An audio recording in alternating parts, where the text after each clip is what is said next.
Ça fait pas très longtemps que je me considère comme faisant partie de la famille des gens qui écrivent. Mais mon univers, c'est l'écriture. Ça a commencé par les chansons pour les autres. Après, ça a suivi par des articles. Et pour finir, par l'écriture de mon premier livre, qui s'appelle À nous de le faire. Que j'ai fini par voulu chercher un moyen de pouvoir véhiculer mes messages de manière plus directe. Et je me suis mis au slam, en fait.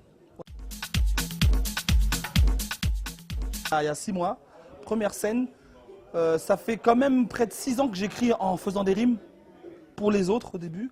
Après, pour moi, des fois, j'ai besoin d'écrire, j'ai besoin voilà, ça fait cliché, mais voilà, de m'exprimer par des mots. Moi, je dis que pour moi, les mots sont mes armes de réconciliation massive. Un jour, j'ai un texte qui m'avait vraiment tenu à cœur. C'est un texte qui s'appelle Le Congolais, que j'avais écrit au moment de la commémoration de l'indépendance du Congo, le 30 juin. Donc je voulais écrire un texte. J'ai écrit un texte en rime, je l'ai diffusé sur Internet, et il y a eu énormément de réactions. Et je me suis dit, bah, pourquoi pas l'enregistrer de manière parlée. Je l'ai enregistré pour me faire plaisir avec un ami compositeur, auteur qui s'appelle Bernie Craze à Paris. Donc on l'a enregistré. J'ai fait une vidéo montage, je l'ai diffusée, il y a eu 15 000 connexions en très peu de temps. Et un jour, Eric m'a dit, bah, écoute, je t'invite à venir le dire sur la scène des émergences. Bah, le titre, c'est celui-là. Voilà. Le livre, c'est À nous de le faire.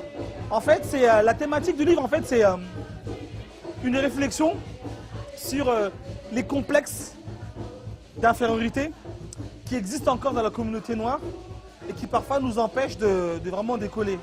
Et c'est paradoxal en fait, parce que en ce moment tout le monde est dans l'ère yes we can, mais durant cette période je me suis rendu compte personnellement, mais comme beaucoup, que ce yes we can en vérité est caché un profond no we can't.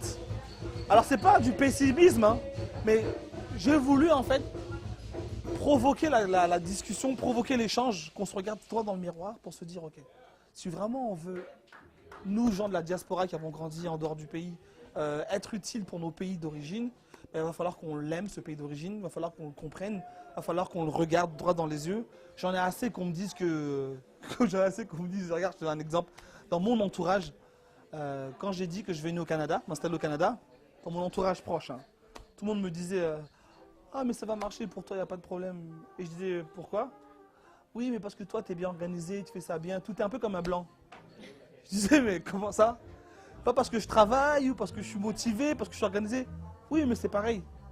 Alors je dis pas que c'est toute la communauté noire qui est comme ça, mais ça existe encore. Et si on veut vraiment apporter notre pierre à l'édifice, il faut qu'on se libère de tous ces boulets qui nous empêchent de vraiment foncer. Il est né en Afrique dans un magnifique territoire. À perte de vue, l'immensité du Congo est si belle à voir, tu sais. Les peuples voisins y étaient chaleureusement accueillis pour dire bonjour. Tu avais le choix entre le Chiluba, Kikongo, Lingala ou Kiswahili.